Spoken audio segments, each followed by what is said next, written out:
வணக்கம் பிள்ளைகள். 2ஆம் தவணை தரம் 10 தயார்படுத்தும் முகமாக நாங்கள் இப்ப வவுனியத்திற்கு வலயத்தின் 2024ஆம் ஆண்டு தரம் 10க்கு நடந்த 2ஆம் தவணை பரீட்சை வினாத்தாள் பார்த்து கொண்டிருக்கிறோம். அதுல நாங்கள் பகுதி ஒன்று ஏ பாட்டில் இருக்கிற 25 கேள்வியும் கடந்த வகுப்புல செய்திருந்தோம். சரியா? அதுக்குரிய வீடியோ ரெக்கார்டிங் யூடியூப்ல உங்களுக்கு தரப்பட்டிருக்கிறது. அதை நீங்கள் பார்க்காதவர்கள் பார்த்துக் கொள்ளலாம். சரிதானே? இப்ப அந்த 25 கேள்வி, அதாவது உங்களுக்கு 2 மணித்தியாலங்கள் நடக்கும். பகுதி ஒன்று 2 மணித்தியால பேப்பராக இருக்கும். அதுல பகுதி ஒன்று ஏல 25 வினாக்கள் இருக்கும். 1 தொடக்கம் 25 வினாக்கள் இருக்கும். அதுக்கு ஒவ்வொன்றுக்கும் 2 புள்ளிகள் படி மொத்தமாக 50 புள்ளிகள் தருவாங்க. சரியா? 50 புள்ளிகள் தருவாங்க.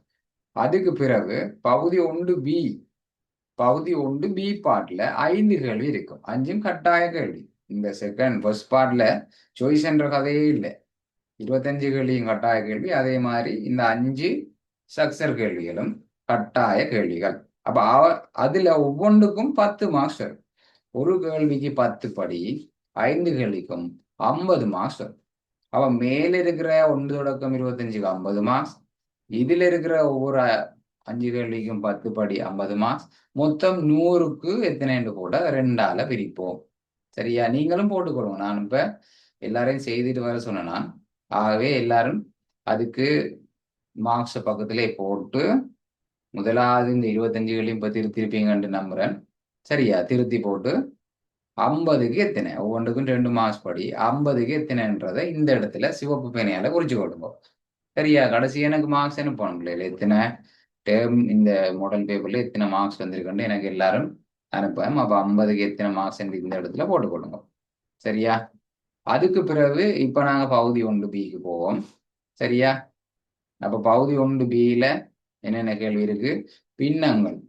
பின்னங்கள் என்று சொல்லி ஒரு கேள்வி இருக்கு. அப்ப 10க்கு எத்தனை மார்க்ஸ் என்றதை இந்த இடத்துல போட்டுக்கொள்ளுங்க. அங்கால சுற்றளவு பரப்பளவு. சரியா? சுற்றளவு பரப்பளவு கேள்வி இருக்குது. அதுக்கு பிறகு 3வது கேள்வியாக தூர நேர வரைவு. சரியா? இது வீதம் என்ற பாடத்துல கதிசமன் தூரத்துங்கள் நேரம். சரியா? அந்த பாடம் வீதம் என்ற ஒரு பாடம் இருக்குதானே, அந்த பாடத்தில் இருக்கிற தூர நேர வரைவு தரப்பட்டிருக்குது. அதே மாதிரி சதவீதம், இறைவரி, தீர்வை, வருமான வரி, வரி, எளிய வட்டி என்று சொல்லி 5 விடயங்கள் படிச்சிருக்கீங்க. அந்த 5 விடயங்கள்ல இருந்து 2 விடயங்களை உள்ளடக்கின கேள்வி ஒன்று சதவீதம் கேள்வி வந்திருக்கு. சரியா? அதே மாதிரி தரவுகளை வகை குறித்தல் என்ற ஒரு பாடம் படிச்சிருக்கீங்க. அதுல வட்ட வரைவு. சரியா? தரவுகளை வகை குறித்தல்ல 10ஆம் ஆண்டுல நாங்க வட்ட வரைவு மட்டும்தான் படிச்சிருக்கிறோம். அப்ப வட்ட வரைவு கேள்வி மொத்தமாக 5 கேள்வி, ஒவ்வொன்றுக்கும் 10 படி 50 புள்ளிக்கு எத்தனை புள்ளிகள்னு பார்ப்போம். சரியா? இப்ப முதலாவதா பின்னங்கள்ல இருந்து ஆரம்பிப்போம். பின்னங்கள் கேள்வி பேப்பர் இல்லாத பிள்ளைகளுக்காக தான். தம்பி கிளாஸ் தொடங்கிட்டு சாவியா. ஓமும் மியூட் பண்ணுங்க. சபி மைக்கை மியூட் பண்ணி போட்டு கதைக்கணும். சரியா? ஓகே. எல்லாரும் உங்களோட மைக்குகளை பார்த்துக்கொள்ளுங்க. மியூட்ல இருக்குதா வீடியோ எல்லாத்தையும் செக் பண்ணிக்கொள்ளுங்க. கிடைக்க செக் பண்ணிக்கொள்ளுங்க. கதைக்கிறார்கள் குறிப்பா விட சொல்ற பிள்ளைகள் அதை விடைய சொல்லி போட்டு திரும்ப நாங்க மியூட் பண்ணிட்டோமான்றத ஒருக்கா டபுள் செக் பண்ணிக்கொள்ளுங்க. ஓகே. சரி, இப்போ பின்ன கேள்வி செய்ய போறோம். பின்ன கேள்வி ஒரு சின்ன கேள்வி. சரியா? அது ஒரு சின்ன பிரச்சனை உண்டு. கட்டாயமா எங்களுக்கு ஓஎல்லையும் வரப்போகுது. இதை மாதிரி ஒரு கேள்வி தான் ஓஎல்லையும் வரப்போகுது. அதுக்கு நாங்க இப்ப இருந்தே பயிற்சி செய்ய போறோம். அப்ப எடுத்த உடனே முதலாவது கேள்விக்கு விடை எழுத போறே இல்லை. முதல்ல ரஃப் பேப்பரை வாங்குவோம். சரியா? எக்ஸாம் ஹால்ல ரஃப் பேப்பர், அதாவது இப்போ டேர்ம் டெஸ்ட்டுக்கெல்லாம் நம்ம தான் கொண்டு போகணும். ஏன்னா ஃபைனல் எக்ஸாம்ல அவங்க கேட்க தருவாங்க. அப்ப ரஃப் பேப்பர்ல தான் இந்த மாதிரி கேள்விகளுக்கு முதல்ல எழுத தொடங்கணும். ஏன்னு சொன்னா இதுல ஒரு குறிப்பிட்ட அளவான இடம் தான் தந்திருக்கு. சரியா? இதுல தரப்பட்ட வினாத்தாளிலே இத்தாளிலேயே விடையளிக்குக. சரியா? இந்த வசனத்தை எல்லாம் போயிட்டு அங்க போயிட்டு ஆராய்ச்சி செஞ்சு கொண்டு போகக்கூடாது. ஓஎல் எக்ஸாம்ல போய் ஆராய்ச்சி செஞ்சு கொண்டு போகக்கூடாது. இங்கேயே விளங்கிடும். அப்படின்னா என்ன அர்த்தம் வந்து, எல்லா வினாக்களுக்கும் இத்தாளிலே விடையளிக்குன்னு சொன்னா என்ன அர்த்தம்டா, தரப்பட்ட வினாத்தாள்ல எடுப்போம். சரியா? ஒரு பிறகு வாய்ச்சி புல்கா சீட் எல்லாம் வாங்கிட்டு போயிட்டு நான் வாங்கிட்டு வந்துட்டேன் மீனக்கட்டு, அப்ப அதெல்லாம் அழுதுவேன் சொல்லி அடம் பிடிக்கிறேன் இல்ல. சரியா? இந்த விடைத்தாளிலே எழுதணும். அப்ப தரப்பட்ட இடத்தை வினைத்திறனா பாவிப்போம். சரியா? அப்போ ஒரு எழுதி போட்டு புள்ளைன்னு சொன்னா அதை வெட்டி போட்டு என்ன நான் உங்களுக்கு ஏற்கனவே ஒரு கீறி காட்டினேன், போன வகுப்புல கீறி காட்டினேன். என்ன இதுக்குள்ள விடை எழுதிட்டீங்க, அது போல பிற வெட்டி போட்டு இந்த மூலையில நான் விடை எழுதியிருக்கிறேன் என்று சொல்லி எல்லாம் எழுதக்கூடாது. சரியா? அப்ப போதுமான இடம் தந்திருக்குது, அத வடிவா பாவிக்கணும்னு சொன்னா நீங்க ரஃப்தாரில் இந்த செய்கை வழிகளை அந்த பின் பிரிக்கிறது, கூட்டுறது, கழிக்கிறது, தரவுகளை குறிக்கிறது எல்லாத்தையும் போட்டுட்டு தேவையான செய்கை வழியும் விடையையும் மட்டும் இதுல உணர்ந்து போட்டீங்கன்னா சரி. ஏன்னு சொன்னா விடைக்கு மார்க்ஸ் இல்லை பிள்ளைகள், விடையை விட செய்கை வழிக்கு தான் அதிக மார்க்ஸ் எப்பவுமே. அப்ப செய்கை வழியும் இருக்கணும், விடையும் இருக்கணும். சரிதானே? அப்ப இடத்தையும் பாவிக்கணும்னு சொன்னா இதுல எழுதி எழுதி பழகணும் பிள்ளைகள். இப்ப இருந்தே இந்த ஸ்ட்ரக்சர் கேள்விகளை எழுதி எழுதி பழகணும் இந்த பேப்பர்லயே. அப்பதான் ஃபைனல் எக்ஸாம் ஓயிலுக்கு போகக்குள்ள ஒரு நல்ல ப்ராக்டிஸாக இருக்கும். அந்த இடத்தை எப்படி பாவிக்கிறன்றது உங்களுக்கு ஒரு முன் பயிற்சியாக இருக்கும். இப்ப பகுதி 1B முதலாவது கேள்விக்கு போக போறோம். அப்ப அதுல தரப்பட்ட தரவுகளை வாசிப்போம். சரியா? இப்ப கேள்வி எல்லாரும் பார்த்திருப்பீங்க. இப்ப கொஞ்சம் தலை இந்த ஸ்கிரீனை நான் ஆஃப் பண்றேன். சரியா? பேப்பர் இல்லாத பிள்ளைகளுக்காக தான் இவ்வளவு நேரம் நான் இந்த ஸ்கிரீன்ல போட்டிருந்தேன். ஒருவர் தனது பண்ணையில் ஒரு நாள் பெறப்பட்ட பாலின் நாளின் மேல் ஒரு பங்கை ஊர் மக்களுக்கும் 3 மேல் ஒரு பங்கை தொழிற்சாலைக்கும் விற்பனை செய்கிறார். சரியா? இந்த கேள்வியில பாருங்க, மிகுதியின் 3 ஒரு பங்கு என்று சொல்லி தரல. சரியா? ஒவ்வொன்றும் தனித்தனி பின்னங்கள். அவ கேள்விய பாடமாக்கி எல்லாம் செய்யறதில்ல. 4 மேல் ஒரு பங்கு, 4ஆ பிரிச்சு ஒரு பங்கை ஊர் மக்களுக்கு கொடுக்குறார், 3ஆ பிரிச்சு ஒரு பங்கை தொழிற்சாலையில கொடுக்குறார். அப்ப இதை படங்கீரி எல்லாம் செய்யலாது. சில பிள்ளைகள் இதை படங்கீரி செய்யணும்னு சொல்லி யோசிப்பீங்க பின்னங்க. எல்லா கேள்வியும் படங்கீரி செய்யற மாதிரி இலகுவாக வராது. இப்ப இந்த கேள்விக்கு ஒரு பின்னத்திர பகுதி எண் 4 வந்துட்டு, இன்னொரு பின்னத்திர பகுதி எண் 3 வந்துட்டு. சரியா? அப்ப கோமாசி எல்லாம் கண்டு அதெல்லாம் சிக்கலான வேலை, படங்கீறி செய்யறது கஷ்டம். தரவுகளை குறிச்சே செய்வோம் வடிவா. ஓகேவா? அப்ப தரவுகளை எப்படி குறிக்கிறது? குறிப்போம். அப்ப பாலிட அவர் அந்த பண்ணையில ஒரு நாள்ல பெறப்பட்ட பாலின் 4 மேல் ஒரு பங்கு ஊர் மக்கள். சரியா? 2024 பேப்பர் செய்யறோம். 2024 செகண்ட் டேர்ம் வவுனியா சவுத் என்ற வழியாத்தான் நான் அதை விஎஸ் என்று ஓட்டிருக்கேன் பேப்பர்ல. சரியா? ஓகே, சரி. அது கொஞ்சம் அதை போயிட்டு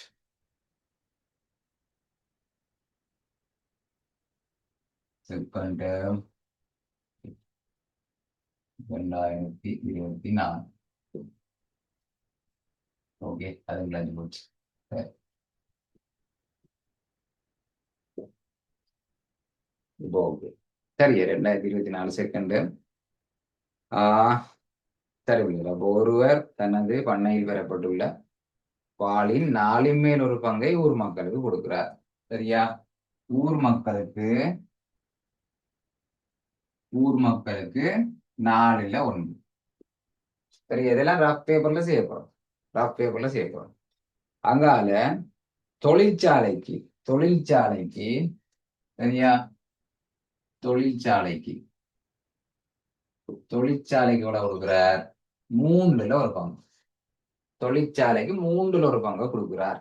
சரியா?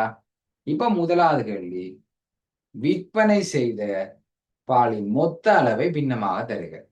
சரியா? விற்பனை செய்த அளவு, மொத்த அளவு அவ்வளவு. அப்ப ஊர் மக்களுக்கு 4 மேல் ஒரு பங்கை விற்பனை செய்திருக்கிறார், தொழிற்சாலைக்கு 3 மேல் ஒரு பங்கை விற்பனை செய்கிறார். அப்ப மொத்த அளவுண்டா என்ன செய்யணும் இல்லையா? மொத்த விற்பனை வெரி குட், 2 பின்னத்தையும் கூட்டணும். அப்ப முதலாவது ஊர் மக்களுக்கு கொடுத்தது 4 மேல் 1, தொழிற்சாலை கொடுத்தது 3 மேல் 1. இப்ப ஒண்டையும் கூட்டி 2 போடலாமா? ஒண்டையும் போட பகுதி சமனாக பகுதி எண்கள் சமனாகவில்லை. அப்ப முதல்ல பகுதி எண்ணை சமப்படுத்தும். அப்ப 4க்கும் 3க்கும் போமாசி என்ன? 4க்கும் 3க்கும் போமாசி 12. இவர் எத்தனை அளவு இருக்கணும்? முதலாவது பின்னத்தை பின்னத்தை எத்தனை அளவு இருக்கணும்? 4 பெருக்கணும். அப்ப முதலாவது பின்னத்தை நாங்க 3ஆல பெருக்கணும். அப்பதான் 12 வரும். அதே நேரம் பகுதி எண்ணை என்ன நம்பரால பெருக்கிறோமோ அதே நம்பரால தொகுதி எண்ணை பெருக்கணும். சரியா சாக? அதே மாதிரி இவரை 12 மாத்தணும்னா 4ஆல பெருக்கணும். அப்ப பகுதி எண்ணை 4ஆல பெருக்கினா தொகுதி எண்ணை 4ஆல பெருக்கணும். சரிதானே? அப்ப 4 3 12, அங்கால 3 2 3 சாக 3 4 12, 1 4 4. இப்ப அழகா வந்துச்சு. பகுதி எண்கள் இஞ்சையும் 12 இஞ்சையும் 12. அப்ப பின்னங்களை கூட்டணும் அல்லது கழிக்கணும்னா பகுதி எண்களை சமப்படுத்தணும். சமப்படுத்திட்டோம். இனி போடலாம். என்ன 3 4 எத்தனை? 3 4 7. அப்ப மொத்த விற்பனை என்ன பிள்ளை? மொத்த விற்பனை. ஆகவே 12 மேல 7. சரியா? 12 மேல 7 வரப்போகுது. கடைசியா சொல்றேன் மார்க்ஸ் எப்படி போட போறோம். சரியா? கடைசியா சொல்றேன். ஓகே, இப்ப 2வது கேள்விக்கு போகும். 2வது கேள்வி போவோம். 2வது கேள்வி, விற்பனை செய்த பின் எஞ்சிய பாலின் அளவு முழு அளவின் என்ன பின்னமா? சரியா? இப்ப 12ல 12 பங்குல 7 பங்கை விற்பனை செய்துட்டோம். 12 இருந்தது எங்கள்கிட்ட. சரியா? 12ல 7 விற்பனை செய்துட்டோம்டா மிச்சம் எவ்வளவு இருக்கும்? 12ல மிச்சம் எவ்வளவு? 5. இது சும்மா மனாலே பார்க்கலாம். 12ல 7 வித்துட்டாங்க. 12ல இருந்தது, அப்ப 7 வித்துட்டாங்க. 12ல இருந்து 7 போனா 5. சரி, அதை எப்படி செய்யறேன்னு சொன்னா 2வது கேள்வி. சரியா? 2வது கேள்விக்கு எப்படி எப்படி எழுதுறது? மொத்தமாக எங்களுக்கு முழு அளவு இருந்தது. முழு அளவுன்னா உண்டு பிள்ளைகள். உண்டை நாங்க எங்களுக்கு விரும்பினமாய் எழுதி கொள்ளலாம். 12 12ஆல பிரிச்சா எவ்வளவு? 12 10 தானே. அது மாதிரி 10 10ஆல பிரிச்சா எவ்வளவு? 10 10ஆல 100ஆல பிரிச்சா என்ன விட வரும்? உண்டு. பகுதி எண்ணும் தொகுதி எண்ணும் சேமா இருந்தா விட உண்டு. அப்ப நாங்க விரும்பினமாய் எழுதலாம். ஏன் நான் 12 மேல் 12 போட்டிருக்கேன்டா, இங்க பகுதி எண் 12 வந்திருக்கு. சரியா? அதனாலதான் 12 மேல் 12 போட்டிருக்கு. அப்ப முதல்ல 12ல 12 இருந்தது. அதுல 12ல 7 வித்துட்டார். அப்ப 12ல 7 வித்துட்டார். இப்ப பகுதி எண்கள் சமனாகத்தான் இருக்கு. அப்ப கழிக்கிறது ஈஸி. 12ல இருந்து 7 போனா ஓகே, வெரி குட். அதான் விட வெரி குட். இதை சுருக்கேலாவில்லை. என்ன சாமி? ஓகே, இதை சுருக்கேலாது. இதுக்கு மேல சுருக்கேலாது. மேலையும் கீழையும் வெட்டேலாது உண்டாலையும். அப்ப இவ்வளவுதான் விட. அதோட முடிச்சு. சரியா? ஓகே, இப்ப மிஞ்சி இருக்கிறது 12ல 5 கண்டுபிடிச்சிட்டேன். இப்ப 3வது கேள்விப்போம். எஞ்சிய பாலின். சரியா? பாலின் அதுக்குள்ள ஒரு இன் என்ற வார்த்தை ஒளிஞ்சிருக்கு தமிழ்ல. என்ன? பால் இன். என்ன? பாலின் இருக்குல்ல, இந்த லின்னுக்கு இன் ஒளிஞ்சிருக்குற. இன்னன்னு சொன்னா என்ன? இன்னன்னு சொன்னா என்ன? இன்னும் பெருக்கல். இன்னன்னு சொன்னா அதுக்கு பதிலா நாங்க பெருக்கல் அடையாளத்தை போடுவோம். சரியா? எஞ்சிய பாலின். எஞ்சியது இந்த இருக்கு. 12ல 5 தான் எஞ்சி இருக்கு. இந்த எஞ்சிய பாலின் 5 மேல் 2 பங்கு தயிர் உற்பத்திக்கு பயன்படுத்தப்பட்டது. தயிர் உற்பத்திக்கு பயன்படுத்திய முழு அளவின் என்ன பின்னமா? சரியா? அப்ப தயிருக்கு இவ்வளவு பாவிச்சிருக்கிறோம். வடிவா சொல்லியிருக்காங்க கேள்வியில. எஞ்சியதின். அப்ப எஞ்சியது இங்க கண்டுபிடிச்சிட்ட 12ல 5. எஞ்சிய பாலின். என்ன? எஞ்சிய பாலின். எஞ்சிய பாலின் இன்னென்று சொன்னா எங்களுக்கு தெரியும் பெருக்கல். இன்னைக்கு பதிலா பெருக்கல். எஞ்சிய பாலோட 5 மேல் 2. எஞ்சிய பாலின் 5 மேல் 2 தயிருக்கு பாவிக்க போறோம். ஓகே தானே? அப்ப என்ன செய்ய போறோம்? இஞ்சை மஞ்சு இருக்கு, இஞ்சை மஞ்சு இருக்கு. ஆகவே 5 5ஆல வெட்டினால் ஒரு முறை, 5 5ஆல வெட்டினா ஒரு முறை. சரியா? இனி இந்த 2ஆல இந்த 12 வெட்டலாம். 2ஆல இந்த 12 வெட்டலாம். அதை அப்படியே வச்சிருப்போம். சரியா? மேல 2 தர 1 2 தர 1 2. என்ன? மேல 2 கீழே 12 தர 1 12. ஓகேவா? நான் உங்களுக்கு ஒரு அட்வைஸ் பண்றேன். இந்த பின்னத்தை இப்படியும் எழுதுங்கோ, அதுக்கு பிறகு சுருக்கியும் போடுங்க. ஏன் சொல்றேன்டா, இதையும் பாவிக்கலாம் தேவைப்பட்டா. பகுதி எண் 12 வார கூட்டல் கழித்தல் இருக்குல்ல. அப்ப அதுக்கு பகுதி என்ன 12 இதை யூஸ் பண்ணலாம். இந்த பின்னத்தை அதே நேரம் சுருக்கினாதான் கடைசி விடைக்கு மார்க்ஸ் கொடுக்கணும்னு ஸ்கீம்ல சொல்லியிருந்தா நாங்கள் இதுக்கு விட கொடுக்க மாட்டோம் இல்லையே. சரியா, 2024 இப்படிதான் பின்னங்கள் கேள்வியில சுருக்கினாதான் ஃபைனல் விட போடணும்னு சொல்லி ஒரு வரி இருந்தது. சரியா, அப்ப இதை மேலையும் கீழே ரெண்டால வட்டினா 6 மேல் உண்டு. சரியா, சுருக்கியும் போடுங்க. இதை சுருக்கலாது, மேல ஒட்டேன் கீழே ரெட்டேன். அப்ப இதை வெட்டையில ஒன்னாலையும் வெட்டையில இதையும் மேலையும் கீழையும் சுருக்கலாது. சரியா, ஆனா இவரை சுருக்கலாம், மேல ரெண்டால விடனா உண்டு, கீழே ரெண்டால விடனா 6. சரியா, இப்ப தயிருக்கு பாவிச்சது 12 மேல 2, அதை இன்னொரு வடிவத்துல சொல்றோம்னா 6 மேல் உண்டு. ஓகேவா? சரி, இப்ப கடைசி கேள்விக்கு வருவோம். சரியா, கடைசி கேள்விக்கு வருவோம். 3வது 4வது கேள்வி கடைசி. ஓகேவா? சரி, அப்ப என்ன சொல்றாங்க, தயிர் உற்பத்தியின் பின்னர் மீதமாக உள்ள பாலின் அளவு 30 லிட்டர் ஆகும். சரியா, தயிர் உற்பத்திக்கு பிறகு மிச்சமா இருக்கிறது எவ்வளவுன்னு கேட்டிருக்காங்க. மிச்சமா இருக்கிறது 30 லிட்டரா. சரி, ஓகே. சரி, ஸ்கிரீன்ல ஒருக்கா காட்டுட்டேன், கடைசி கேள்வியே ஒருக்கா காட்டுறேன். பேப்பர் பிரிண்ட் எடுக்கல தம்பி, எத்தனையோ தரம் நான் அதுல குரூப்ல போட்டுட்டேன், இன்னும் பிரிண்ட் எடுக்கல. சரி, பாருங்க கடைசி கேள்விய. தயிர் உற்பத்தியின் பின்னர் என்ன, 4வது கேள்வி, தயிர் உற்பத்தியின் பின்னர் மீதமாக உள்ள பாலின் அளவு 30 லிட்டர். அளவு தந்திருக்கு, பின்னம் தரல. அப்ப நம்ம அதை காணணும். ஒரு அளவையும் ஒரு பின்னத்தையும் தொடர்படுத்தினா எங்களுக்கு மொத்த பால் அளவை காணலாம். நல்லா விளங்கி கொள்ளுங்கோ. ஒரு அளவு, அதாவது இதுல லிட்டர், 30 லிட்டர் என்ற அளவையும் அதுக்குரிய பின்னத்தையும் கண்டுபிடிச்சிட்டோம்னு சொன்னா மொத்தத்தை காணலாம். அப்ப இதுல என்ன சொல்லியிருக்கு, தயிர் உற்பத்தியின் பின்னர் மீதமாக உள்ள பாலின் அளவு 30 லிட்டராம். சரியா, அவரது பண்ணையில் ஒரு நாளில் பெறப்பட்டுள்ள மொத்த லிட்டரை காணலாம். அவ்வளவுதான், சின்ன கேள்வி ஒன்று, சிம்பிள் கேள்வி. அப்ப இந்த 30 லிட்டர் எவ்வளவு பின்னம் என்று காணும். தயிர் உற்பத்திக்கும் பிறகு மிச்சம் எவ்வளவு இருக்கும். இது 2 முறையில செய்யலாம்ல. எப்படி செய்யலாம், இங்க பாருங்க. இதுல விற்பனை போக என்ன, இதுதான் அந்த மொத்த விற்பனை. இதுல நம்ம கண்டுபிடிச்சிருக்கிறது இது மொத்த விற்பனை. இது மொத்த விற்பனை, இது தயிர். சரியா, மொத்த விற்பனை போக மிஞ்சி இருந்தது 12ல் 5. மிஞ்சி இருந்தது 12ல் 5. அதுல இப்ப 12ல் 2 போயிட்டு தயிருக்கு போயிட்டு 12ல் 2 போனா இப்ப எவ்வளவு மிச்சம் இருக்கும். இப்ப எவ்வளவு மிச்சம் இருக்கும், 12 மேல் 3. அது அப்படி மெத்தட் 1 அப்படி செய்யலாம். என்ன, 12 மேல் 5ல இருந்து 12 மேல் 2 போனா 12 மேல் 3. அல்லது நீங்க இப்படி செய்யலாம். ஆல்ரெடி எங்கள்ட்ட இருந்த 12ல் 12 இருந்தது. ஆல்ரெடி 12ல் 12 இருந்தது. அதுக்கு பிறகு விற்பனை செய்தது 12ல் 7. சரியா, முதல்ல இருந்து வாரம் மொத்தமா எங்கள்ட்ட 12 மேல் 12 இருந்தது. அதுல விற்பனை செய்த அளவு 12ல் 7. தயிருக்கு பயன்படுத்தினது 12ல் 2. சரியா, அப்ப விற்பனை செய்து முடிச்சிட்டோம் 12ல் 7.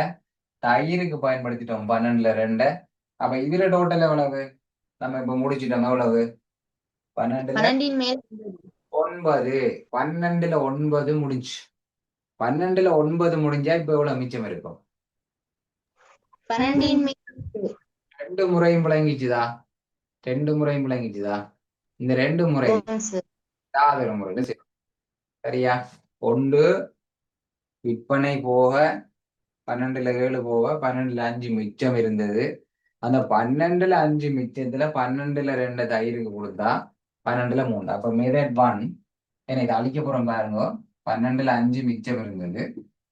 அதுல 12ல் 2 தயிருக்கு போனா 12ல் 3. 5ல இருந்து 2 போனா 3. இப்படி செய்யலாம். இப்படி செய்தாலும் அதே மார்க்ஸ் தான் வரும். அல்லது ஸ்டார்ட்ல இருந்து செய்யறா 12ல் 12 ஸ்டார்ட்ல இருந்தது. அதுல ஊர் மக்களுக்கு கொடுத்தது, தொழிற்சாலைக்கு கொடுத்தது நாங்க இங்க கண்டு வச்சிருக்கிறோம். 12ல் வித்துட்டோம். தயிருக்கு பாவிச்சிட்டோம் 12ல் 2. ஆக மொத்தம் 12ல் 9 ஏதோ ஒரு வகையில பயன்படுத்திட்டோம். 12 மேல் 12 இருந்தது. அதுல 12 பாவிச்சிட்டேன். அப்ப 12 போனா இப்ப 3 இருக்கு. 3 இருக்கு. சரியா? 3 அதாவது 12 பங்கு மிச்சம் இருக்கு. பின்னமாக கண்டுபிடிச்சிட்டோம் 12 அது லீட்டராக எவ்வளவாம்? லீட்டராக எவ்வளவாம் அந்த அளவு? 30 லிட்டர். 30 லிட்டராம். விளங்கிச்சா? அது லீட்டராக 30 லிட்டர். அதாவது 12 பங்கு 12 பங்கு தான் எவ்வளவு? 30 லிட்டர். 3 பங்கு 30 லிட்டர்ண்டா ஒரு பங்கு எத்தனை லிட்டர்? 10 லிட்டர். 10 லிட்டர். எப்படி காண்றது? 12 தான் 30 லிட்டர். அப்ப 3 வந்து 30ஆல பிரிக்கணும். 3 பங்கு 30 லிட்டர்.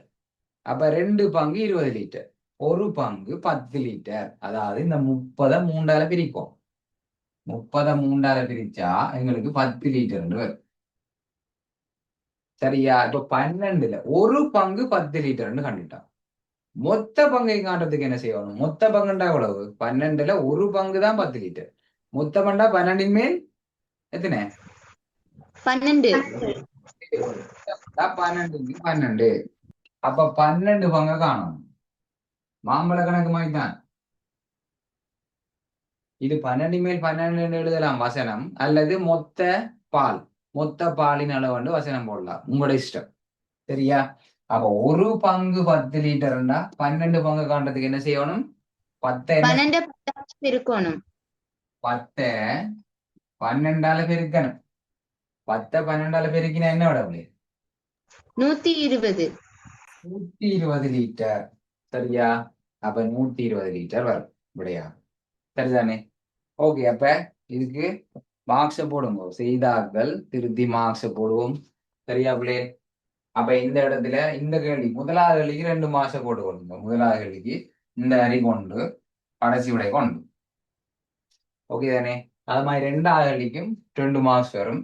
இந்த கழிச்சு காட்டுறதுக்கு ஒரு மார்க்ஸ், இதுக்கு ஒரு மார்க்ஸ். ஓகேவா? 3வது கேள்விக்கு 3 மார்க்ஸ் போட்டுக்கொள்ளுங்க. 3வது கேள்விக்கு 3 மார்க்ஸ். இவருக்கு ஏன்னா இந்த வரைக்கும் ஒரு மார்க்ஸ். அது மாதிரி 12 மேல் 2 போட்டதுக்கு ஒரு மார்க்ஸ். இந்த 6 மேல் 1 போட்டதுக்கு அல்லது இப்படி போடுங்க. அது வேண்டாம். நாம இதுல 2ல ஏதாவது ஒன்று எழுதி இருந்தாலும் ஒரு மார்க். 2ல ஏதாவது எழுதி இருந்தாலும் ஒரு மார்க். இந்த ஸ்டெப்புக்கு 2 மார்க் போடுவாங்க. இந்த ஸ்டெப்புக்கு 2. 3வது கேள்விக்கு 3 மார்க்ஸ். அடுத்தது 4வது கேள்விக்கு 3 மார்க்ஸ்.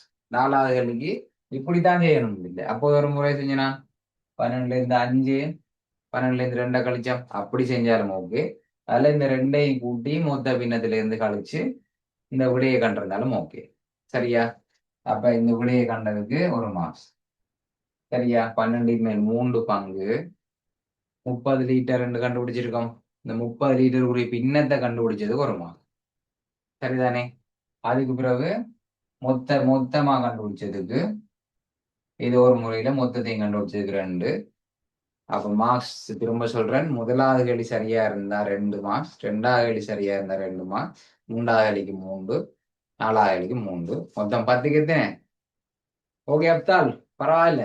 இந்த 10 கேள்வின்னு போட்டிருக்கீங்க. ஓகே, நல்ல விஷயம். எந்த கேள்வியில மார்க்ஸ் குறைஞ்சிருக்கோ அந்த கேள்வியை திரும்ப திரும்ப ப்ராக்டிஸ் பண்ணணும். ஓகே தானே? அப்ப எல்லாருக்குமே இல்லை. அப்ப கடைசி கேள்வி தானே எல்லாருக்கும் பிழைச்சிட்டு போயிருக்கு. சரி, ஓகே. இனி பிழைக்காது. இப்ப விளங்கி இருக்கு. 12ல 3 30. 3 பங்கு 30 லிட்டர்டா. ஒரு பங்கு 10 லிட்டர். 30 3ஆல பிரிக்கும். அப்புறம் ஒரு பங்கு 10 லிட்டர்டா 12 பங்கு 12ஆல பெருக்கணும். அவ்வளவுதான். சரி, பரவாயில்ல பிள்ளைகள். ஓகே. ஓகே. 10க்கு 10 நிறைய பேருக்கு வந்திருக்கு. ஓகே, மெசேஜ்ல போறீங்க. ஓகே, வாழ்த்துக்கள் எல்லாருக்கும். அடுத்த கேள்விக்கு போவோம் குயிக்கா. இப்ப இந்த கேள்வி விளங்காதாக்கள் யாராச்சும் கேட்கலாம். இந்த கேள்வியில ஏதாவது ஒரு பகுதி அழிக்க போறேன். அப்ப இந்த கேள்வியில ஏதாவது ஒரு பகுதி விளங்காட்டி கேட்கலாம். ஓகே, எல்லாருக்கும் விளங்கிட்டு அடுத்த கேள்வி போவோம்.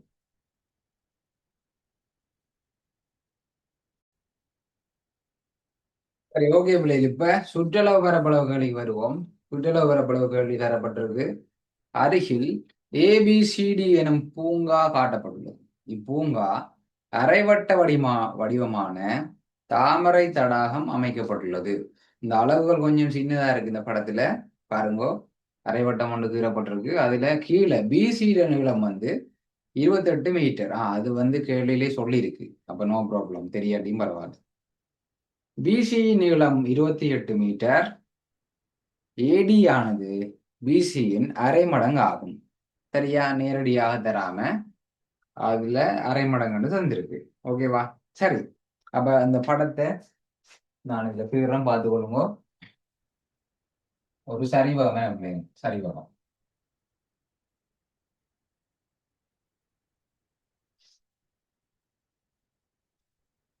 இதுக்குள்ள ஒரு அரை வட்டம் கொண்டு வரப்போம்.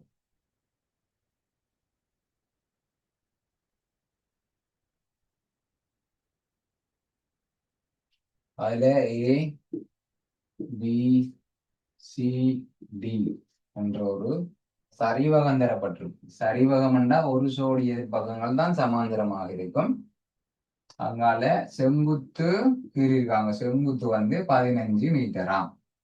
அது மாதிரி பிசி 28 மீட்டராம். ஓகே தானே? அப்ப தாமரை தடாகத்தின் ஆரையை காண்றதா முதலாவது கேள்வி. சரி, செய்ய தொடங்கு. ஓகே பிள்ளை, தரவுகளை இதுல சரியா குறிச்சிட்டேன்.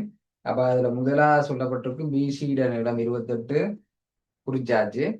அது மாதிரி ஏடி பிசிட அரை மடங்கு, இவரை போல அரை மடங்கு. அப்ப இவர் 28 மீட்டர்டா, ஏடி எவ்வளவு அரை மடங்குண்டா? 14 மீட்டர். ஏடி என்றா இவ்வளவு ஏடி 14 மீட்டரா? சரிதானே? அப்ப முதலாவது கேள்வி தாமரை தடாகத்தில் ஆரே காணும்.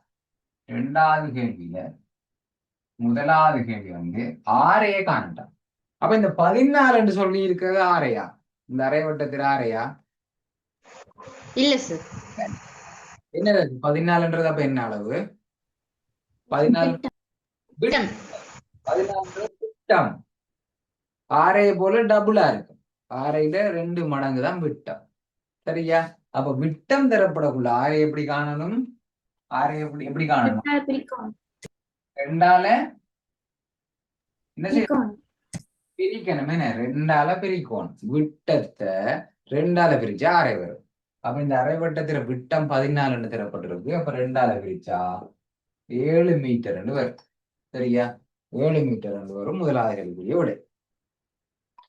Okay, very good. சரி, அடுத்தது இரண்டாவது கேள்விக்கு போவோம். இரண்டாவது கேள்வி பாருங்க. இரண்டாவது கேள்வி என்ன சொல்லப்பட்டிருக்கு? காட்டுறேன். தாமரை தடாகத்தின் வில் வழியே மின் விளக்கு தூண்கள் அமைக்க வேண்டி உள்ளது. சரியா? அப்ப இங்க பாருங்க, இதுல அரைவட்ட வடிவம் தான் தாமரை தடாகம். அரைவட்ட வடிவம். இது ஃபுல்லா தாமரை தடாகம் இல்லை. சரிவகத்தை ஃபுல்லா அது பூங்கா. சரியா? இந்த சரிவகம் பூங்கான்னு சொல்லப்பட்டிருக்கு கேள்வியில. பாருங்க, ஏபிசிடி என்றது பூங்கா. அப்ப எது எந்தெந்த பகுதின்னு விளங்கிக் கொள்ளும். ஏபிசிடி என்றது பூங்கா. அந்த பூங்காவுல அரைவட்ட வடிவமா இருக்கிறது தான் தாமரை தடாகம்.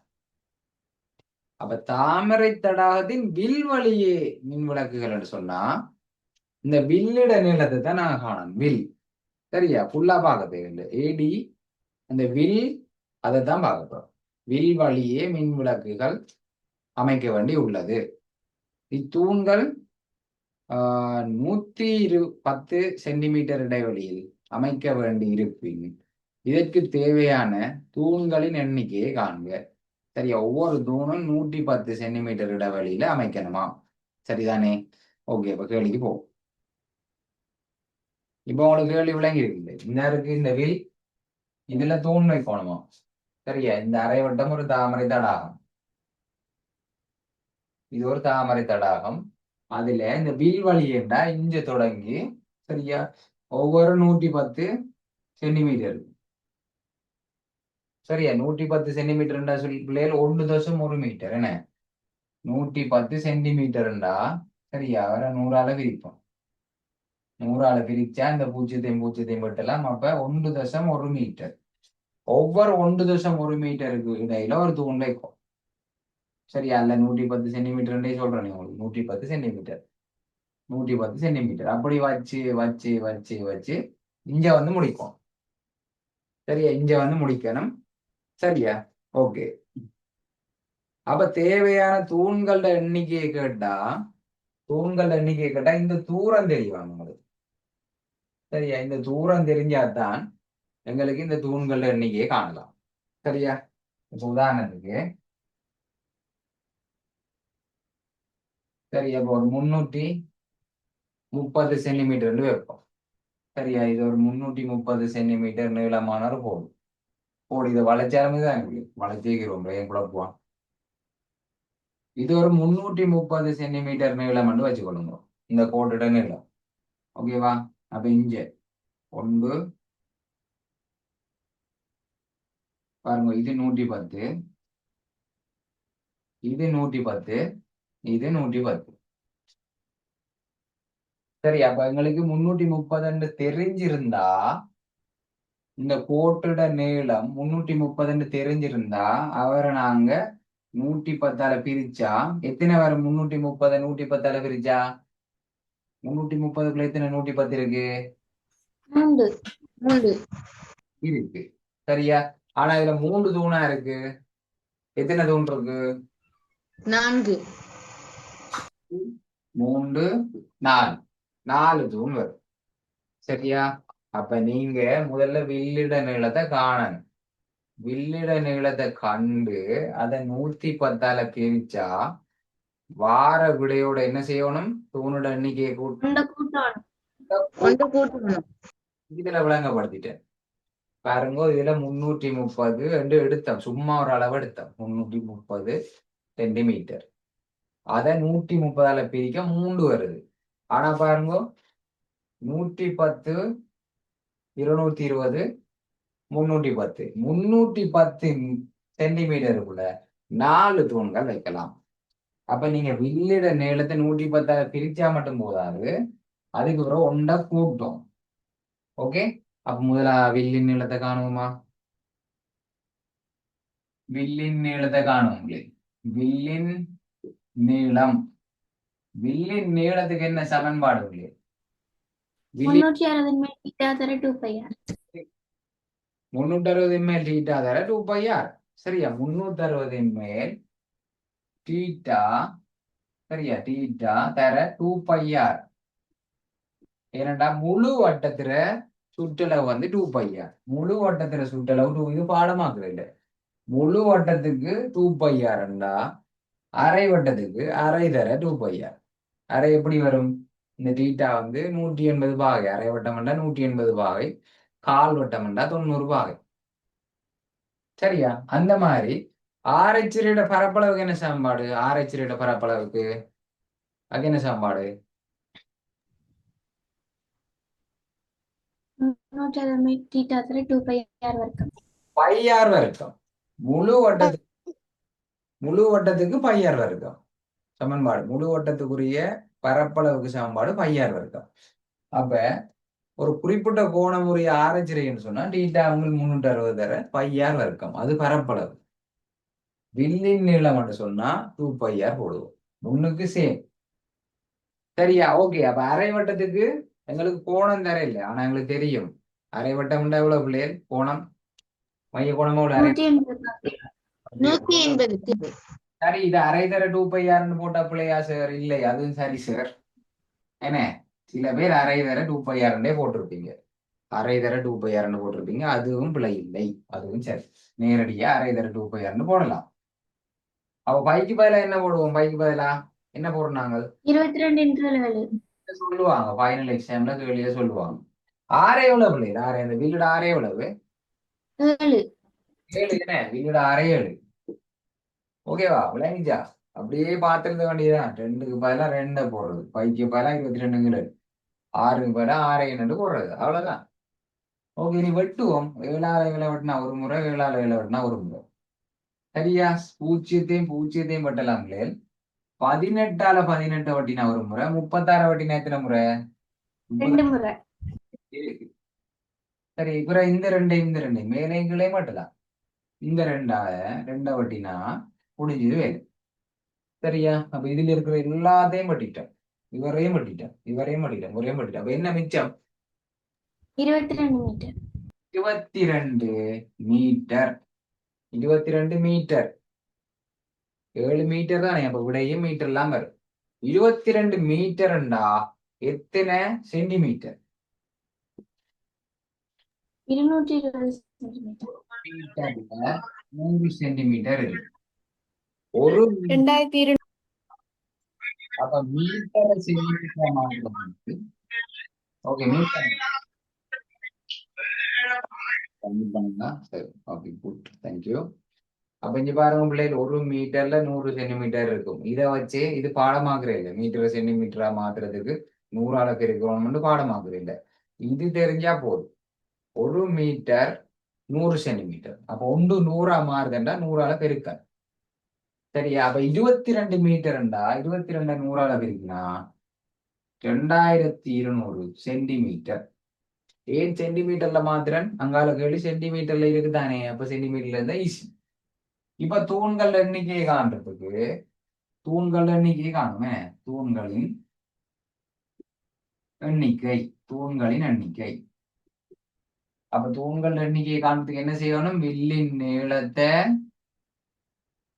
110ஆல பிரிக்கணும். 110ஆல பிரிச்சா மட்டும் போதுமா? அதுக்கப்புறம் என்ன செய்யணும்? வார விடையோட கூட்டணும். அது ஏன்னு சொல்லி தந்துடும் இப்ப. சரியா? அப்ப பூஜ்ஜியத்தையும் பூஜ்ஜியத்தையும் வெட்டலாம். 11ஆல 2 11 தர 2 22. அணைஞ்சால சைவர் இருக்குல்ல. அப்ப 11ஆல வெட்டினா ஒரு முறை, 22க்குள்ள 2 முறை, அங்கால இன்னொரு சைவர் இருக்கு. அப்ப 20 முறை. சரியா பிள்ளைகள்? 20 முறை வந்து விளங்கிச்சா? 20 சகோண்டு எத்தனை? 21. என்ன? 21. 21 தூண்கள். ஆவை விட வந்து 21 தூண்கள். ஓகேவா? சரியா? அடுத்த கேள்வி போமா. அடுத்த கேள்வி என்ன சொல்றாங்க? தாமரை தடாகத்தின் பரப்பளவு. தாமரை தடாகத்தின் பரப்பளவு மொத்த பரப்பளவு இல்ல, ஒரு சரிவகத்தில பரப்பளவு காண்ற இல்ல. தாமரை தடா பூங்காவின் பரப்பளவுன்னு கேட்டா தான் சரிவகத்தில பரப்பளவு காணும். இது முழுவதும் பூங்கா. அதுல இந்த அரைவட்டம் வந்து தாமரை தடாகம் சொல்லியிருக்காங்க. அப்ப இப்ப தெரியும் எங்களுக்கு. இதே மாதிரி ஒரு சாம்பாடு, இதே மாதிரி சாம்பாடு எங்க வரப்போகுது? 3வது கேள்வி. சரியா? 3வது கேள்வி. அப்ப தாமரை தடாகம் ஒரு அரைவட்டம் அல்லது ஒரு ஆரைச்சிறை அப்படின்னு சொல்லலாம். அப்ப ஆரைச்சிறையோட பரப்பளவு என்ன முடியும்? தாமரை தடாகத்தின் பரப்பளவு. தாமரை தடாகத்தின் பரப்பளவு. பரப்பளவுக்கு என்ன சாம்பாடு படிச்சினாங்க? பரப்பளவுக்கு 360 மீட்டர் பையார் வர்க்கம். பையார் வர்க்கம். 360 மேல் ஈட்டாண்டு தான் போடணுமா? அரை வட்டத்துக்கு அரை தர பையார் வர்க்கம் போடலாதா? போடலாம், தாராளமா போடலாம். சரியா? அப்ப இது சுருக்கக்குள்ள யாராதானே வேலை போகுது. அரை வட்டம்ண்டா 360 மேல் 180. அப்ப பூஜ்ஜியத்தையும் பூஜ்ஜியத்தையும் பட்டிட்டு 18ஆல 30 2 முறை, இனி மேல் ஒரு முறை அரை என்று வரும். கால் வட்டம்ண்டா 90 பாகை, கீழே 360 பாகை. கால் வட்டம்ண்டா பூஜ்ஜியத்தையும் பூஜ்ஜியத்தையும் பட்டலாம். 9 4 36. அப்ப 4 மேல் 1 வரப்போகுது. சரியா? அதே மாதிரி 45 பாகைன்னு சொன்னா, இதெல்லாம் செய்து செய்து பழகினா எக்ஸாம்ல போயிட்டு இப்போ ஆராய்ச்சி செஞ்சு கொண்டு இருக்க கூடாது. 45 360க்குள்ள எத்தனை 45 இருக்கு? எத்தனை இருக்கு? 8. இருக்கு. அப்ப 1 கீழே 8 வரும். 1 கீழே 8 வரும். 60 பாகைண்டா எத்தனை வரும்? பின்னம் 60 பாகைண்டா எத்தனை? 6 மேல் 1. என்ன சைவரும் செய்யும் 6 6 36. அப்ப கீழே 6 மேல 1. இதெல்லாம் அடிக்கடி வர கோணங்கள். சரியா? அப்ப 360 மேல் 180 அரை, 92 4 மேல் 1, 45 8 மேல் 1, 60 6 மேல் 1 குறிக்கினா வரும். சரி, இது அடிக்கடி வர கோணங்க. அப்ப அரை வட்டம்ண்டா அரை என்று போடலாம், அரை என்று போடலாம். சரியா? அரை என்று போடலாம். ஓகே, சரி. அப்ப டீட்டா வந்து அரை வட்டம்ண்டோடைய 180 பாகை, கீழே 360 பாகை, பைக்கு பதிலா 22 கீழே. இங்க பாருங்க, இங்க ஆர் வர்க்கம். ஆர் வர்க்கம்னா 2 தர மாதிரி இருக்கும். இங்க ஒரு ஆறு தான் இருக்கு. அப்ப ஒரு தான் 7 எழுதும். இங்க 6 வர்க்கம் இல்ல. அப்ப எத்தனை தரம் 6 பெருக்கணும்? 2 தரம். 2 தரம் பெருக்கணும். 2ஆல இருக்கு. 7 தர 7 6 வர்க்கம். சரியா? 6ன்னு சொன்னா ஒருக்கா 6 வர்க்கம்ண்டா 2 தரம் போடணும். 6 வர்க்கம்ண்டா 2 தரம் எழுதி பெருக்கணும். 6 கணமும் இருக்கு பிள்ளை. கனவளவு படிக்கக்குள்ள 6 கணம் படிப்போம். அங்க 6 3 தரம் இருக்கும். சரி, வெட்டுவோம். பூச்சியத்தையும் வெட்டலாம். 18ஆல வெட்டினா ஒரு முறை, இங்க 2 முறை. சரியா? ஓகே. அதுக்கு பிறகு இந்த ஏழையும் வெட்டி விடுவோம். அப்புறம் இந்த 2ஆல 2 வெட்டினா ஒரு முறை, 22 வெட்டினா 11 முறை. அப்ப இது ஃபுல்லா வெட்டிட்டோம். இது ஃபுல்லா வெட்டில. இதுல 11 இருக்கு, இங்க 7 இருக்கு. அப்ப 11 7 எத்தனை? 77 மீட்டர் வர்க்கம். 77 மீட்டர் வர்க்கம் பரப்பளவு. சரியா? ஓகே. அப்ப பூங்காவின் எஞ்சிய பகுதியின் பரப்பளவை காணட்டாம். சரியா? ஓகே பிள்ளை. பூங்காவோட எஞ்சிய பகுதின்னு சொன்னா இந்த தாமரை தடாகத்தின பரப்பளவு 77. எஞ்சிய பகுதின்னா இந்த தாமரை தடாகத்தை விட்டு சில நேரம் அதை நிலட்டி போட்டு தரலாம். என்ன நிலட்டிய பகுதியில பரப்பளவு கேட்கலாம். எஞ்சிய பகுதி என்று சொன்னா மொத்த பூங்காவில இந்த தாமரை தடாகத்தை விட்டு அதை எப்படி காண்றது? மொத்த பரப்பளவுல எஞ்சிய பகுதி பரப்பளவுல இருந்து அரைவட்டத்தின் பரப்பளவு. Okay, very good. முதல்ல சரிவகத்திர பரப்பளவு காணும். சரிவகத்திர பரப்பளவு கண்டு அதுல இருந்து இந்த தாமரை தடாகத்தை கழிச்சு விட்டா, இவரை கழிச்சு விட்டா மிச்சமா இருக்கிற பகுதி வரும். அப்ப முதலாவதா சரிவகத்திர பரப்பளவு காணணும். சரியா? அப்ப சரிவகத்திர பரப்பளவு சாம்பாடு என்ன? அடிகர செங்குத்து உயரம். என்னது? சரிவகத்திர செங்குத்து உயரம். அரைதர சமாந்தர பக்கங்களின் கூட்டுத்தொகை. சரியா? சமாந்தர பக்கம் இந்த இதுவும் சமாந்தரம். எதை வச்சு கண்டுபிடிச்சோம்? இங்க ஒரு பேட்டர்ன் போட்டிருக்கு பாருங்க, அம்புக்குறி. ஆமா, இங்க ஒரு பேட்டர்ன் போட்டிருக்கு. அதுல அர்த்தம் என்ன? இந்த 2 பக்கமும் சமாந்தரம். அப்ப இந்த 2 பக்கங்களோட நீளத்தையும் கூட்டுவோம். அதான் அரைதர சமாந்தர பக்கங்களின் கூட்டுத்தொகை தர செங்குத்து உயரம். இந்த போட்டிருக்கு செங்குத்து அடையாளம். அப்ப இவர் தான் செங்குத்து உயரம். ஓகேவா? சரி, அப்ப இதை ஒரு அழிக்க போறேன். அப்ப இதுக்கு மார்க்ஸ் சொல்லி போட்டு போ.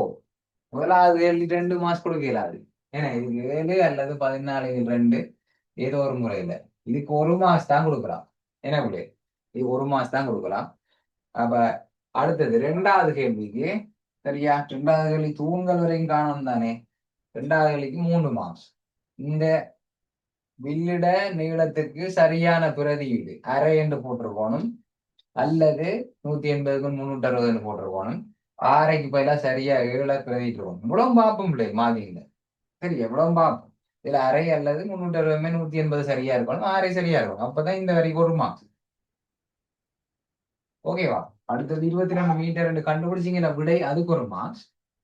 அதுக்கப்புறம் 21 தூண் கண்டுபிடிச்சிங்களா, அதுக்கு 1 மார்க்ஸ். மொத்தம் இப்ப 4 மார்க்ஸ் வந்துட்டு. இஞ்சால பரப்பளவு. சரியா? தாமரை தடாகத்தில பரப்பளவை கண்டுபிடிச்சதுக்கு இந்த பிரதியீட்டுக்கு 1 மார்க், விடைக்கு 1 மார்க்ஸ், மொத்தம் 6 மார்க்ஸ். ஓகேவா? மொத்தம் 6 மார்க்ஸ். அப்ப இதை அழிக்கிறேன் பிள்ளை. இதை அழிக்கிறேன்னு உங்களுக்கு உலங்காடிகள் ஏதாவது அவங்களுக்கு தேவைப்படுமா?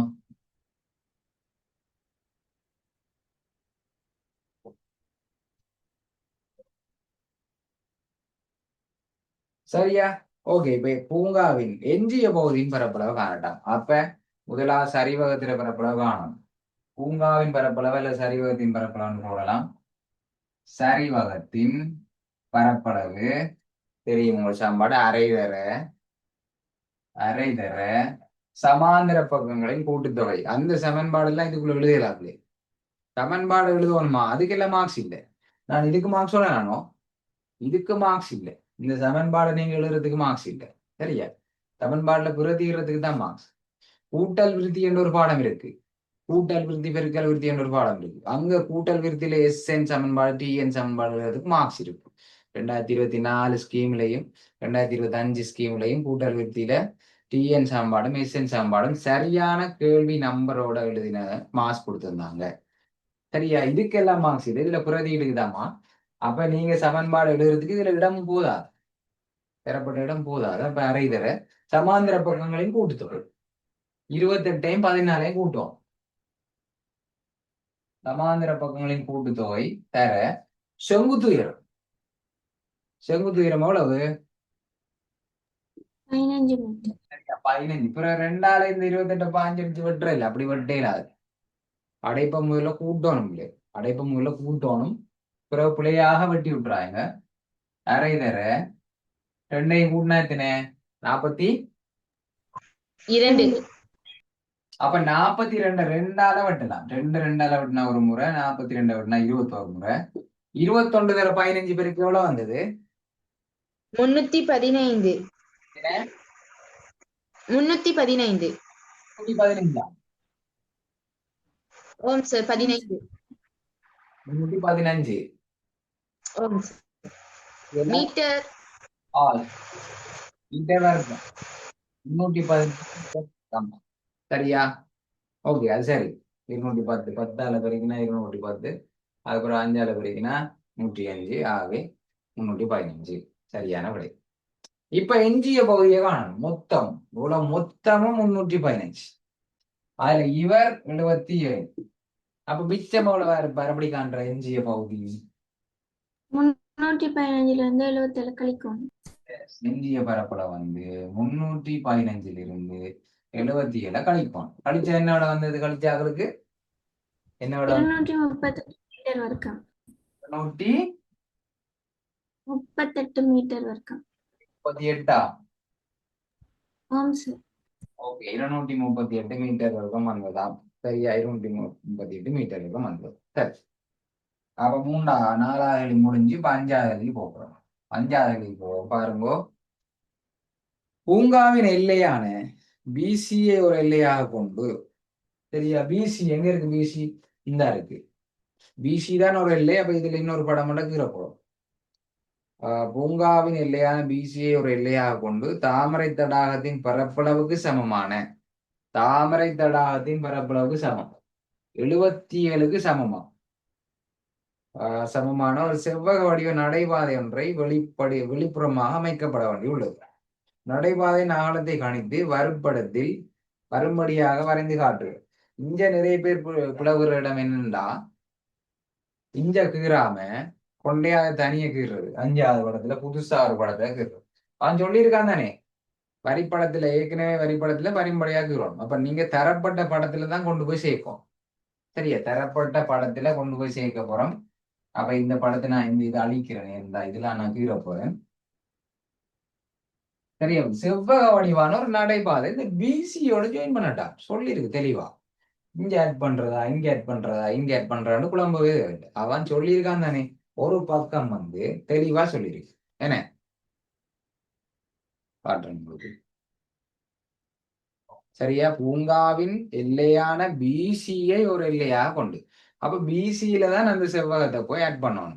சரியா? செவ்வகம் சொல்லிட்டாங்க, செவ்வகம் சொல்லிட்டாங்க, பிசின்னு சொல்லிட்டாங்க. அதுல பரப்பளவு என்ன? தாமரை தடாகத்தின பரப்பளவுக்கு சேம் அரைவாசி, அதை போல 2 மடங்குன்னு சொல்லியும் கேள்விகள் வரும். சரியா? அரைவாசின்னா இது 2ஆல பிரிப்போம், 2 மடங்குன்னு 2ஆல பிரிப்போம். இது சேம் சேமாக ஒரு, சரியா, சேமாக பிசிஐயோ சி மறைஞ்சிட்டு சி ஒரு செவ்வகத்தை இதோட சேர்க்கணும். சேர்த்தாச்சு. ஆனா அகலத்தை குறிக்கணும். இது 28 தெரியும். இது 28 இதுவும் 28.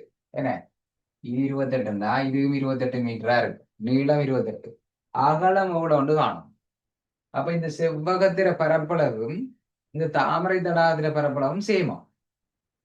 சரியா? அப்ப செவ்வகத்தில பரப்பளவு சமன்பாடு என்ன? செவ்வகத்தில பரப்பளவு சமன்பாடு என்ன? நீளம் தர அகலம். செவ்வகத்தில பரப்பளவு சமன்பாடு நீளம் தர அகலம். அது 77க்கு சமமா. எங்களுக்கு நீளம் தெரியும் 28, அகலம் தெரியாது, எக்ஸ் என்று போடலாம். அது 77க்கு சமமா. அப்ப இந்த 28 பேருக்கு படுது அங்கால போய் என்ன செய்யும் பிள்ளை? 28 அங்கால போய் என்ன செய்யும்? பிரிபடும். 77 28ஆல பிரிக்கும். 7ஆல வெட்டலாம் போல இருக்கு. மேல எங்களை 7ஆல வெட்டலாம். இவரை 7ஆல வெட்டினா எத்தனை முறை? 12. 7ஆல வெட்டினா எத்தனை முறை? 4. 11 4ஆல பிரிக்கும். 11 4ஆல பிரிச்சு எத்தனை? 11 4ஆல பிரிச்சு எத்தனை? 4 2 8. 2.75. சரியா? 3 மிச்சம். 3 மிச்சம் 30. 4 28. 2 மிச்சம். அங்கால 4 5 20. அப்ப விட என்ன? 2.75 மீட்டர். இங்க கண்டுபிடிச்சா மட்டும் போதாது, இங்க போடணும் 2.75 மீட்டர் என்று குறிச்சு காட்டணும். சரியா பிள்ளைய குறிச்சு காட்டணும். அப்ப இதுல இப்ப 6 மார்க்ஸ் போட்டுட்டோம் இல்ல. அப்ப இந்த இந்த இந்த கேள்விக்கு 2 மார்க்ஸ் போட்டுக்கொள்ளுங்க. இந்த விடையை கண்டுபிடிச்சதுக்கு 1 மார்க்ஸ், அடுத்தது கழிச்சதுக்கு 1 மார்க்ஸ். அதே மாதிரி இதுல 2.75 கண்டுபிடிச்சதுக்கு 1 மார்க்ஸ், அத படத்துல சரியாக குறிச்சதுக்கு 1 மார்க்ஸ். இந்த படத்தை சரியாக்குறதுக்கு 1 மார்க்ஸ். படத்தை மட்டும் கீறி அளவை போடாம விட்டா அந்த 1 மாசம் குறையுங்க. 10க்கு எத்தனைன்னு போடுங்க. ஓகேவா? டவுட் இருந்தா கேளுங்க. பிள்ளைகள் அப்ப சதவீதம் பகுதியில வந்திருக்கு இந்த 4வது கேள்வி வேகமா செய்வோம். அப்ப என்ன கேள்வி வந்திருக்கு? இதுல இறைவரியும் வருமான வரியும் ரெண்டும் ஒரு கேள்வியாக தரப்பட்டிருக்கு. அப்ப பாருங்க, லக்ஷனா நடத்தி வரும் வியாபார நிலையத்தில் ஆண்டு மதிப்பீட்டு பெருமானம் என்ன? 4வது கேள்வியில தரவுகளை நோட் பண்ணுவோமா? ஆண்டு மதிப்பீட்டு பெருமானம் 48,000. அதுக்கு பிறகு கேள்விக்கு போறோம். டிரெக்டா கேள்வி. அதுல ஏயில ஒரு தரம் ஒன்று தந்திருக்கேன். வியாபார நிலையத்தின் காலாண்டு வரியாருன்னு ஒரு காலாண்டு காவாசி வருஷம் முதல் 3 மாசத்துக்கும் 600 ரூபா விடுறாங்க. ஓகேவா? சரி சரி, இப்ப கேள்வி போ. முதலாவது கேள்வி பாருங்க பிள்ளைகள், ஆண்டுதோறும் இறைவரி. இது ஒரு பாஸ்ட் பேப்பர்ல இருக்கிற கேள்வி அப்படியே தூக்கி போட்டிருக்காங்க. பேரையும் இலக்கத்தையும் மாத்தி போட்டு அப்படியே போட்டிருக்காங்க. சரியா? ஓகே. அப்ப ஆண்டு மதிப்பீட்டு பெருமானம் 48,000, காலாண்டு வரி 600. காலாண்டு வரியை தந்தாலே ஆண்டு வரியை காண்றதுதான் அடுத்த வேலையாக இருக்கும். காலாண்டு வரியை தந்தாலே ஆண்டு வரியை காண்றது கட்டாயமா இருக்கும். அப்ப காவாசி வருஷத்துக்கு 600 ரூபாண்டா ஒரு முழு ஆண்டுக்கும் காண்றதுக்கு என்ன செய்யணும்? 4ஆல பெருக்கணும். 4ஆல பெருக்கணும். பெருக்கணும். சரியா? 4ஆல பெருக்கணும். அப்ப ஆண்டு இறைவரியை காணணும்டா காலாண்டு இறைவரியை 4ஆல பெருக்கணும். ஆகவே 2,400 ரூபாய் என்று வரும். சரியா? இப்ப ஆண்டு இறைவரியை தந்துட்டு காலாண்டு இறைவரியை கேட்டா என்ன செய்வீங்க? இதை தந்துட்டு இதை கேட்டா என்ன செய்வீங்க? 4ஆல வகுக்கணும். பிரிப்போம், 4ஆல வகுப்போம். சரியா? ஓகே. அடுத்தது, அறவிடப்படும் இறைவரி சதவீதம் யார்? அறவிடப்படும் இறைவரி சதவீதம் யார்? சதவீதம் எத்தனைக்கு காணணும் பிள்ளைகள்? சதவீதம் எத்தனைக்கு காணணும்? எத்தனைக்கு காணணும்? 100க்கு. 100க்கு எவ்வளவு காணணும்? சதவீதம் 100க்கு எவ்வளவு காணணும்? அதான் கேள்வி. 100க்கு எவ்வளவு? அதான் சதவீதம். சரியா? அப்ப பாருங்க, 48,000 ரூபாவுக்கு 48,000 ரூபாவுக்கு வரியாக எவ்வளவு அறவிடுறாங்க? வரியாக 2,400 ரூபாயாக இருந்தால் 48,000 ரூபாய்க்கு 2,400 இருந்தால் 100க்கு எவ்வளவு? அவ்வளவுதான். சரியா? அப்ப பாருங்க, ஆசையா இருக்கு சைவரெல்லாம் பார்க்க. வெட்டலாம் ஜாலியா. இந்த ரெண்டையும் வெட்டலாம். இந்த ஒன்னையும் வெட்டலாம். சரியா? அதுக்கு பிறகு பாருங்க, 24ஆல வெட்டலாம் போல இருக்கு. டிரெக்டா 24ஆல வெட்டலாம். 24 அல்லது பிள்ளைகள் உங்களுக்கு கஷ்டமா இருந்தா 2ஆல வெட்டுங்கோ, 3ஆல வெட்டுங்கோ. அப்படி ட்ரை பண்ணி சின்ன சின்ன பெருமானமா வெட்டலாம். 12ஆல வெட்டலாம். ஏன்னா 12ஆல வெட்டுவோமா? சரி, 12ஆல வெட்டுவோமே. 12ஆல வெட்டினா எத்தனை முறை? 48 இருக்குல்ல. எத்தனை 12 இருக்கு? 4. 12 இருக்கு. 24க்குள்ள எத்தனை 12 இருக்கு? 2 ஆனா 240க்குள்ள 20 சரி. இப்ப 20 4ஆல பிரிச்சா 20 4ஆல பிரிச்சா எவ்வளவு இருக்கு? 5 5%. ஆகவே விட வந்து 5%. சரியா? ஓகே, சரி.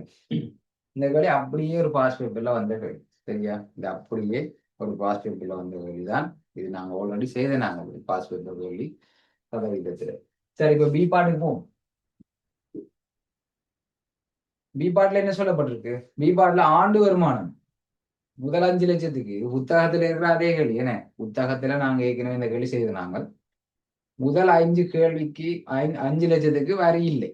சரியா? முதல் 5 லட்சத்துக்கு வரி இல்லை. அங்கால இதுல தொடர்ச்சி இங்கால பின்பக்கம் இருக்கு. சரியா? ஓகே, அதை நான் உங்களுக்கு காட்டுறேன். ஒரு அட்டவணை ஒன்று தரப்பட்டிருக்கு பிள்ளைகள். அட்டவணை பி பாட்ல முதலாவது 5 லட்சத்துக்கு வரி இல்லை. சரியா? முதல் 5 லட்சத்துக்கு வரி இல்லை.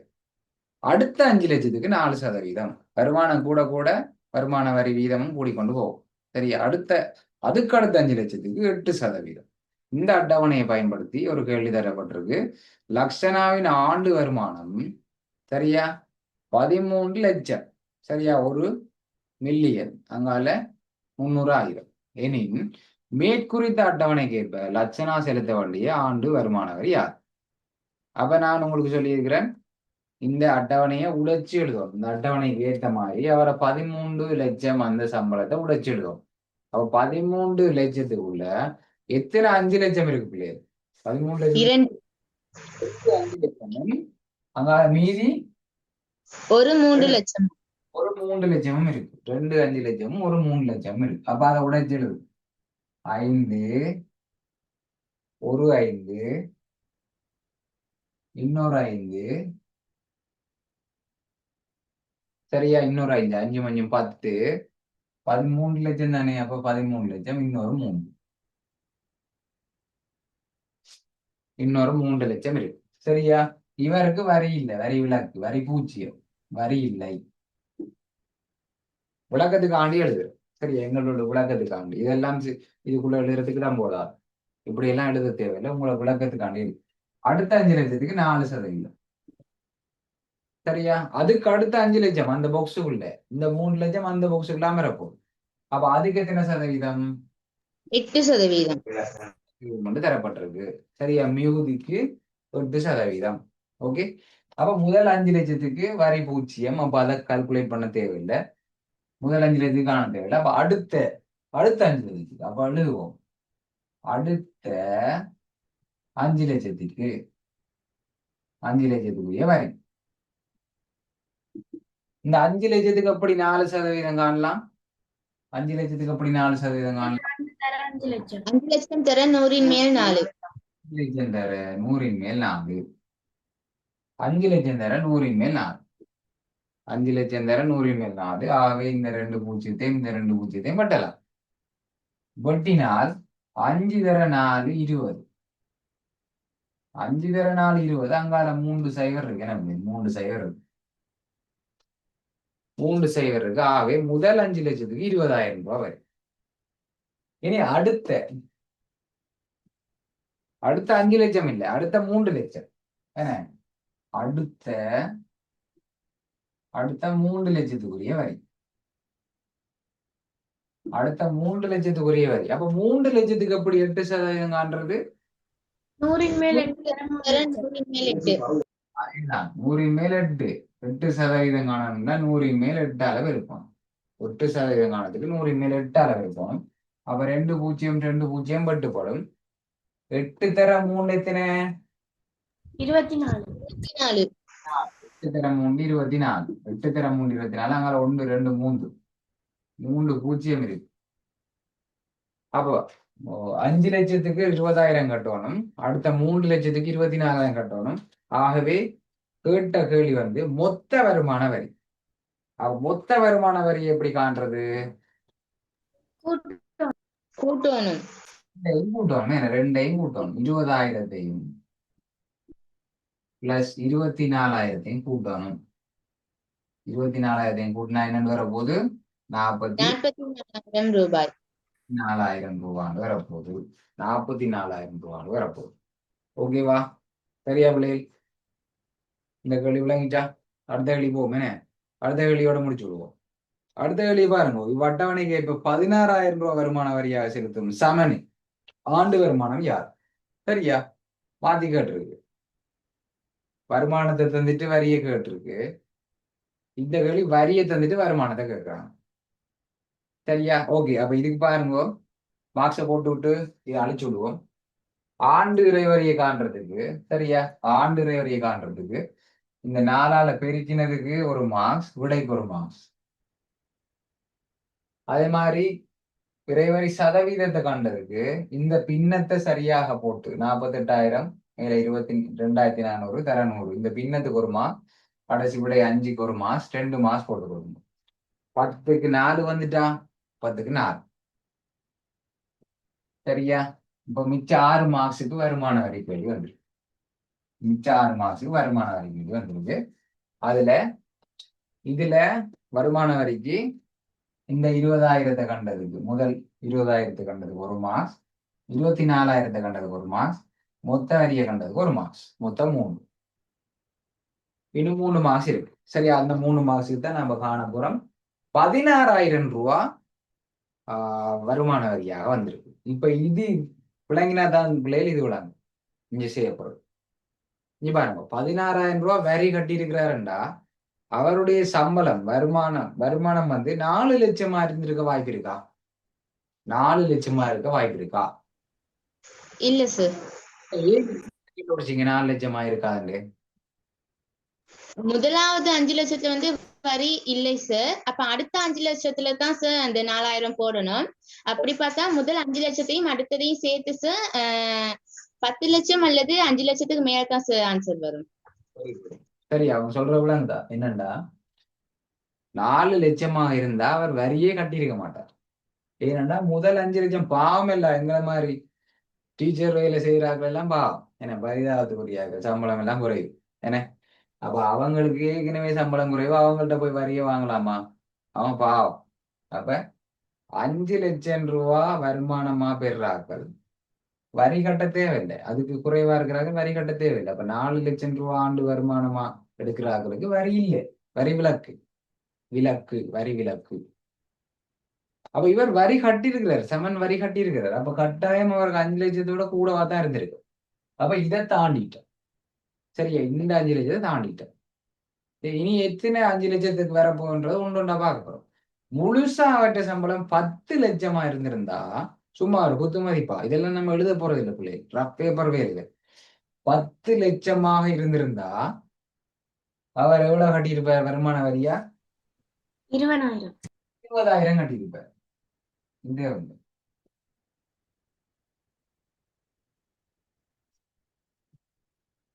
சரியா? 10 லட்சமாக இருந்திருந்தா 20,000 கட்டியிருப்பேன். முதல் 5 லட்சத்துக்கு வரி இல்லை, அடுத்த 5 லட்சத்துக்கு 4% ஆகவே 20,000 கட்டியிருப்பார். ஆனா 20,000 விட குறைவா கட்டுறாரല്ലോ. அப்ப இது 5 லட்சமா இருந்திருக்காது. அது எவ்வளவு எங்களுக்கு தெரியாது. அது எவ்வளவு எங்களுக்கு தெரியாது. 5 லட்சமா இருந்திருந்தா, சரியா அக்குரேட்டா 10 லட்சமா இருந்திருந்தா 5 லட்சத்துக்கு 4 வீதம் படி 20,000 வந்து. அப்ப தெரியாடி என்ன விளையும்? தெரியாடி என்ன? தெரியாது எங்களுக்கு. சரியா? ஓகே, எங்களுக்கு தெரியாது. அவருடைய வருமானம் தெரியாது. 5 லட்சத்துக்கு மேல இருந்த அந்த வருமானம் தெரியாது. ஆகவே அவருடைய 4%, அந்த தெரியாத வருமானத்துக்கு 4% தான். எவ்வளவு? தெரியாத வருமானத்துக்கு 4% தான். எவ்வளவு வருமான வரி? 16,000. 16,000. இன்னொரு மூலையும் சொல்லித்தாரு. இந்த வருமானம் எவ்வளவுன்னு தெரியாது. ஏன்னா இங்க தெரியும் 5 லட்சத்துக்கு 4% இப்படி பார்த்தோம். அப்ப தெரியாத வருமானத்துக்கு 4% பாக்குறோம். அதுதான் இந்த 16,000. இந்த 100 எக்ஸோட பிரிப்படுது. அப்ப அங்கால போனா என்ன செய்யும்? பெருக்கப்படும். 4 எக்ஸோட பெருக்கப்படுது இல்ல. அப்ப இந்த 4 அங்கால போனா என்ன செய்யும்? பிரிப்படும். இது அங்க போகும், இது இங்க வரும். ஓகே, அப்ப என்ன செய்ய போறோம்? 16,000தோட 100 பெருக்கப்படும், 4 பிரிபடும். பாருங்க ஈஸியா செய்யறேன். 4 4 ஒண்ணா ஒரு முறை 16க்குள்ள எத்தனை நாள் இருக்குது? 16க்குள்ள 4 4 இருக்கு. இங்க 4 அங்கால எத்தனை? 1 2 3 4 5 5 சைவர் இருக்கு பிள்ளை. 5 சைவர்னா 4க்கு பின்னுக்கு 5 சைவர் வரும். 1 2 3 4 5 சரியா? அப்ப அவர வருமான வரி மொத்த வருமானம் 4 லட்சம் சரியா? விட அவர்கிட்ட இல்ல மொத்த சார் 5 லட்சத்துக்கு கூட்டணும். மறந்துடாங்க. 4 லட்சம் அவருக்கு வரி இல்லை 5க்குள்ள இருந்து. இந்த எக்ஸ கண்டுபிடிச்சிட்டோம். இப்ப 4 லட்சம் மட்டும் கண்டுபிடிச்சிட்டோம். ஆகவே மொத்த வருமானம் சமனின் மொத்த வருமானம் சமன் 5 லட்சம் பிளஸ் 4 லட்சம் விடை 9 லட்சம். விடை 9 லட்சம் சரியா? ஓகேவா? இப்ப எக்ஸ்போர்ட் தான் செய்யணும் இல்ல பிள்ளை, எக்ஸ்போர்ட் தான் செய்யணும் இல்ல. உங்களுக்கு இது விளங்கினா இப்படி செய்யலாம். 4% தான் 16,000 சரியா? அந்த 4% தான் 4% தான் 16,000. 4% 16,000 இருந்தா மொத்த பணத்தையும் காணதுக்கு 100%. மொத்தத்தையும் காணதுக்கு 100 அளவு இருக்கும். 4% 16,000 100 அளவு என்று கண்டாலும் இதுலயும் அதே தான் வரப்போகுது சரியா? இந்த இந்த இருக்கிற ஸ்டெப்பை நேரடியா எழுதலாம். Okay, no problem. அப்ப இதுக்கு 3 மார்க்ஸ் கொடுங்க. இதுக்கு 3 மார்க்ஸ் கொடுக்க போறோம். எப்படி? இந்த பின்னத்தை போட்டது கொண்டு 4 லட்சம் கண்டுபிடிச்சது கொண்டு 9 லட்சம் கண்டுபிடிச்சது கொண்டு அவ 10க்கு எத்தனை போட்டுக்கொள்ளுங்க. 10க்கு எத்தனை போட்டுக்கொள்ளுங்க. அப்ப இன்னைக்கு நாங்கள் 3 கேள்வி தான் நாங்களுக்கு செய்யக்கூடிய மாதிரி இருந்தது சரியா? எல்லாத்தையும் வேகமாகவும் சொல்லணும், அதே நேரம் தேவையான தரவுகளையும் சொல்லணும் சரியா? ஓகே, அப்ப மீதிய அந்த செகண்ட் பார்ட்டையும் நாங்கள் ஒரு பொருத்தமான நேரத்துல செய்து முடிப்போம். இப்ப இதுல ஏதாவது சந்தேகங்கள் இருந்தா நீங்க தாராளமா கேட்கலாம்.